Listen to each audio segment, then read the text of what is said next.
हे? काही होतंय का? काही दुखतंय का तुम्हाला? अगं मला झोप येत नव्हती, मला काय करावं सुचत नव्हतं म्हणून येऊन बसलो. अहो घाम आलाय तुम्हाला, ताप ताप चाललं. तुम्ही उठा बघू आधी इकडनं. उठा सावकाश उठा. उठा इकडे बेडवर बसा बघू. सावकाश बसा बघू इथे. हळू हळू सावकाश. तुम्ही मला आधी का नाही उठवलं? तुम्हाला एवढा त्रास होत होता तर मला सांगायचं होतं ना.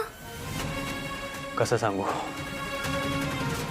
आत्ताच्या या परिस्थितीत तुला अजूनही असं वाटतंय का की आपण एकमेकांचे त्रास शेअर करू शकतो?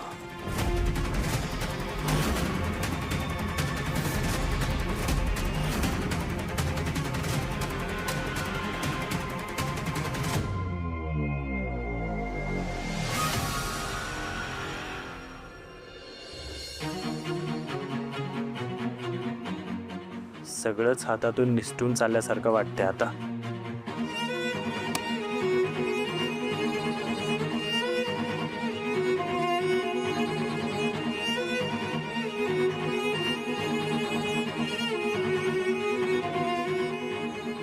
ही वल्लरी यावेळी किचन मध्ये काय करते?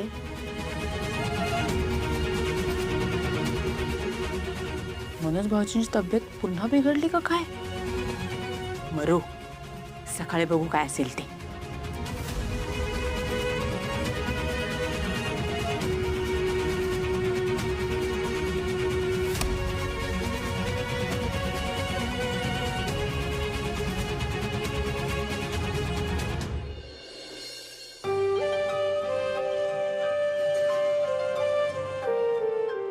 झोपा बघू.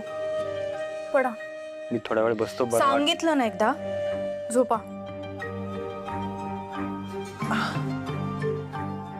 सावकाश सावकाश.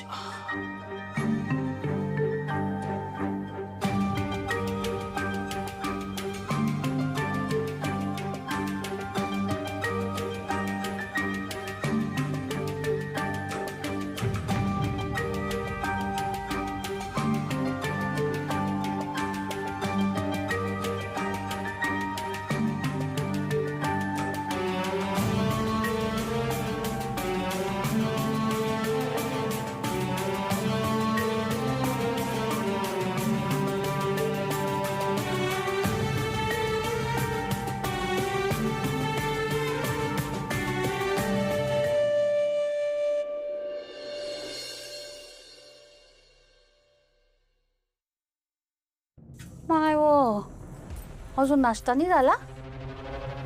ठीक आहे, उपाशीच राहावं लागेल वाटतं आता. एवढा वेळ झाला तरी मी अजून कांदाच कापी राहिली बाई. सगळं मीच करते. हा, सगळं मी करते.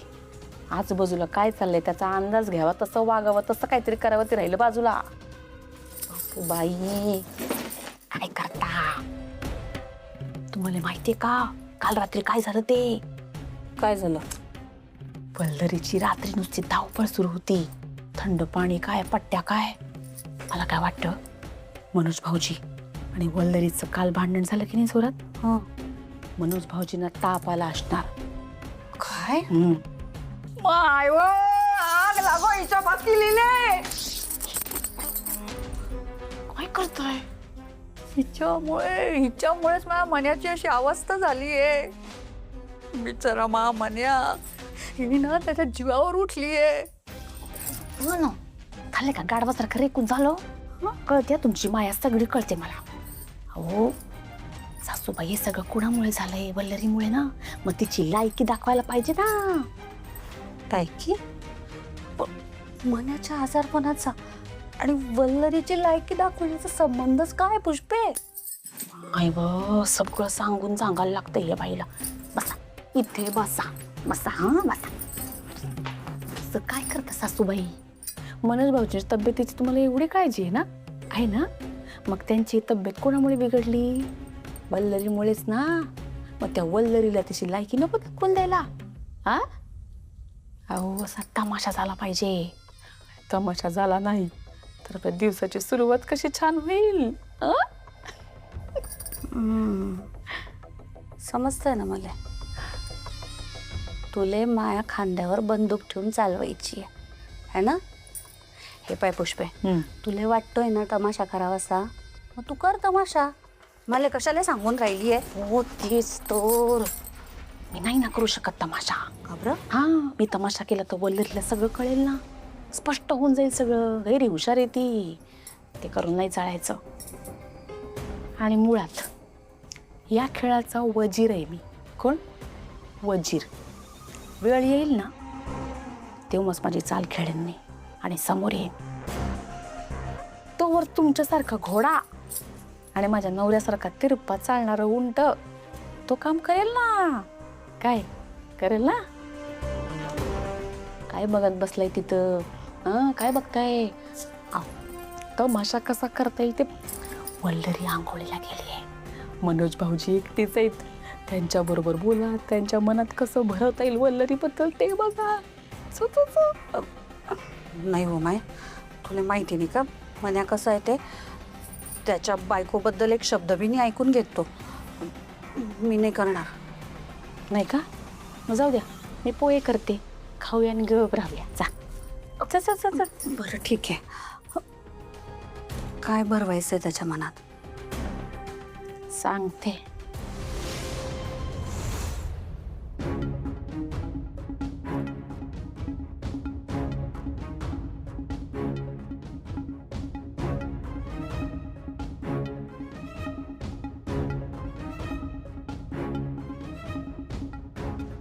मन्या, मन्या, बरं झोपलंय बेटा? बरं नाही वाटून राहिलं का? आय हो, ताप आहेच बेटा तुला अजून? हळू. अंगात बिलकुलच ताकद नाही रे तुया.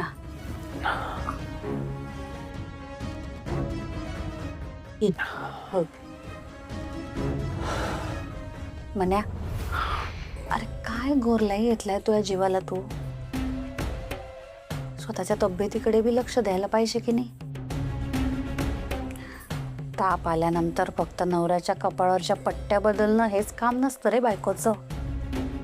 आपल्या नवऱ्याला कशामुळे त्रास होतो, काय केल्यामुळे बरं वाटतं, हे समजून घेणं बी बायकोचं काम असतं. खरं सांगू का, त्या वल्लरीमुळेच तू ही अवस्था झाली आहे. कोणाचीच नाही रे ती. म्हणून मी तुला तेव्हा सांगत होती की बाईच्या जातीला जास्त शिकवायला नकोच. पण तुला तेव्हा तुझ्या आईचं बोलणं पटत नव्हतं ना. आणि आता पाय, तू ही अवस्था पाहून आई म्हणून माझ्या जीवाला काय वाटत असेल याचा विचार केलाय का तू कधी? अरे उद्या त्या वल्लरीमुळे तुझ्या आयुष्याची महत्वाची वर्ष जर तुला जेलमध्ये काढावी लागली तर आयुष्याचं नुकसान होई जाईल रे मन्या. म्हणून सांगते, घटस्फोट डी टाकतील.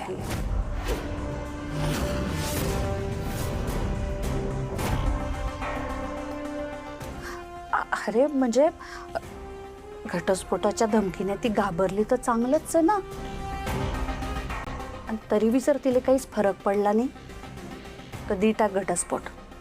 आई, तू काय बोलतेस? तुझं तुला तरी कळतंय का? मन्या, तू तरुण आहे अजून, पोरींच्या रांगा लागतील तुझ्यासाठी. एखादी चांगली पोरगी बघ, नव्याने संसार सुरू कर. त्या वल्लरीले वट निवारणाचा हाच एक उपाय दिशी राहिला मला तर. मला खरंच कळत नाहीये, तू असा विचार करूच कसा शकते? दुसरं कोणी भरवते तुझ्या डोक्यात हे सगळं? मी सासूबाई, हो काय आहे? हा, काय सांगते सासू? आपलं एकत्र कुटुंब आहे ना. नवरा बायकोमध्ये भांडण झालं तर संसार कसा नेटानं सुरू राहील यासाठी सल्ला द्यायला पाहिजे ना. हे काय तुम्ही लक्ष नका देऊ भाऊजी. पण भाऊजी, एक लक्षात घ्या, आई आहे तुमची आणि आपल्या मुलाचं भलं कशात आहे यासाठी विचार करते आई आणि तसं बोलते. 9 महिने पोटात काळजीनं वाढवते आणि मग जगात ते मूल आलं तर ती काळजी तशीच राहते. त्या काळजीपोटी बोलतायत हे लक्षात घ्या. असू दे आई, त्यांना आराम करू द्या. आपण जाऊया. चला तुम्ही आराम करा भाऊजी. चला चला चला चला तुम्ही करा आराम.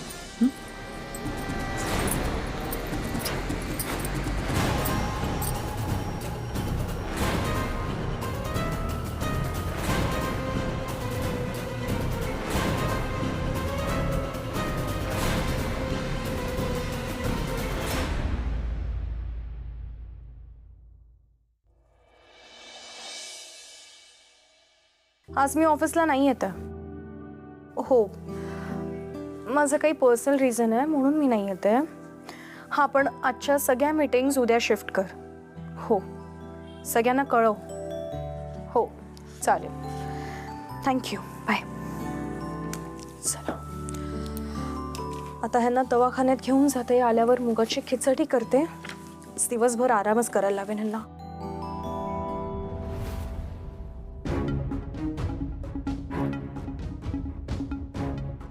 कुठे निघालात? हो, एक दिवस ऑफिसला नाही गेलात तर नाही चालणार आहे का? रात्रभर ताप होता तुम्हाला. ते काही नाही, तुम्हाला आत्ता मी दवाखान्यात घेऊन जाते. माझ्यासोबत यायचं आहे तुम्ही. माझी तब्येत ठीक आहे, दवाखान्यात जायची काही गरज नाही आहे. महत्त्वाचं काम आहे, जावं लागेल मला. अहो पण ऐका माझं. हे बघा,